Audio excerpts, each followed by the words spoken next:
सभी को जय मसीह की।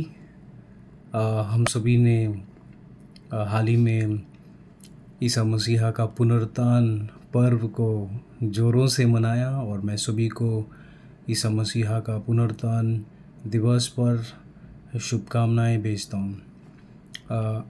पिछले डिवोशन में हमने हमारे ईश्वर का एक गुण वो है कि वो आशा देने वाले हैं।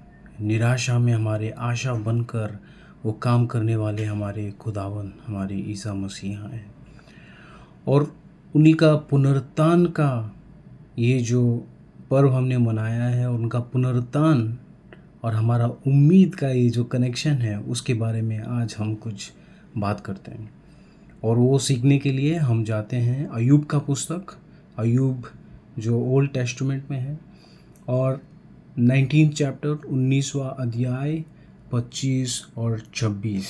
और मैं पढ़ता हूँ 25, और उसमें ये लिखा है, मुझे तो निश्चय है कि मेरा छुड़ाने वाला जीवित है और वह अंत में पृथ्वी पर खड़ा होगा, और अपनी काल के इस प्रकार नष्ट हो जाने के बाद भी मैं शरीर में होकर परमेश्वर का दर्शन पाऊंगा।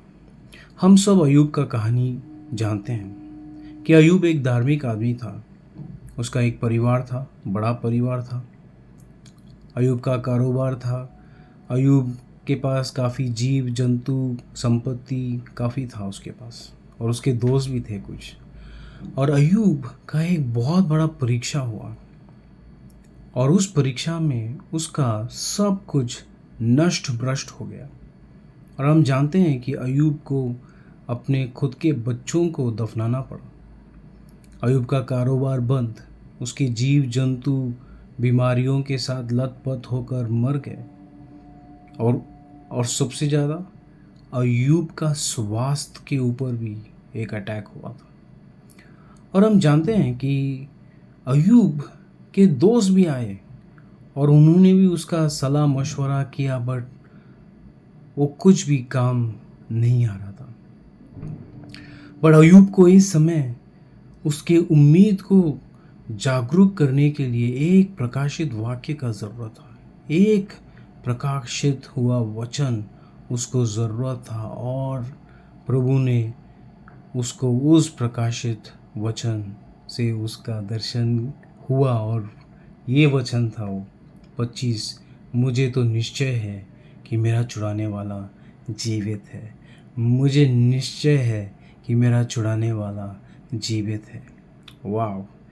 और ये बोल रहा है कि मैं कॉन्फिडेंट हूँ कि मेरा छुड़ाने वाला मरा हुआ नहीं है, बट वो ज़िंदा है, वो ज़िंदा है, वो ज़िंदा है, वो जीवित है।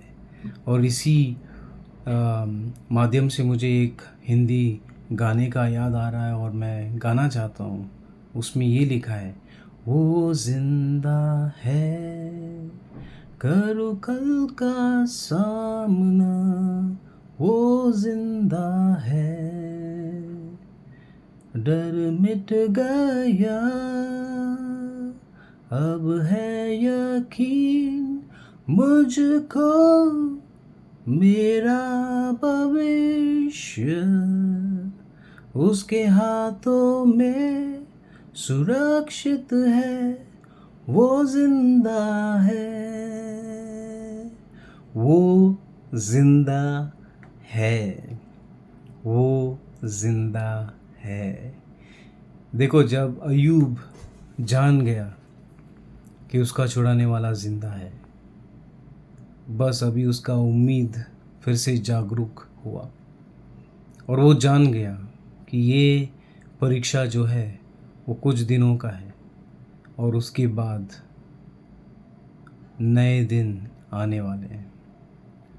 और मैं धन्यवाद करता हूँ प्रभु का वचन के लिए कि जब हम भी मुश्किल वक्त से चलते हैं तो प्रभु अपना प्रकाशित वाक्य से, वचन से हमारे उम्मीद को वो फिर से जागरूक करते हैं। हे दोस्तों, आपका कुछ भी परिस्थिति हो सकता है जो आपको लग रहा होगा कि ये मरा हुआ है। शायद कोई स्वास्थ्य का रिपोर्ट हो सकता है, जो बोलता है कि ये परिस्थिति मरा हुआ है। यह आपका आर्थिक परिस्थिति हो सकता है जो आपको लग रहा होगा कि ये मरा हुआ है। यह आपका भविष्य आपको लग रहा है कि ये मरा हुआ है। शायद मेरा बिज़नेस जो है वो मरा हुआ है। शायद मेरे रिश्ते जो हैं वो मरे हुए हैं, या जो भी आपको लग रहा होगा कि ये मरा हुआ है। बट हमारा पुनरुत्थान हुआ ईसा मसीहा उस मरे हुए परिस्थितियों में काम करके उसको पुनरुत्थान करने का क्षमता रखते हैं। भले आपका कुछ भी समस्या हो, उस समस्या को हमारे पुनरुत्थान हुए ईसा मसीहा के हाथ में हम सौंपते हैं और हम देखते हैं कि वो इस परिस्थिति में कैसे अपना जीवन जान लेके आ सकते हैं। ये हमारे लिए बहुत बड़ा प्रोत्साहन की बात है कि जब हम मरे हुए थे तो प्रभु ने हमको जिलाया है। यस, और मैं इसी के साथ इस डिवोशन को एंड करना चाहता हूँ कि हमारा ईसा मसीहा ज़िंदा है और लाज़र का जैसा वो जी उठा था। लाज़र बड़ो फिर से मर गया, बट हमारा ईसा मसीहा ऐसा नहीं है। वो जी उठे हैं और वो पुनरुत्थान हुए हैं और वो कभी नहीं मरेंगे।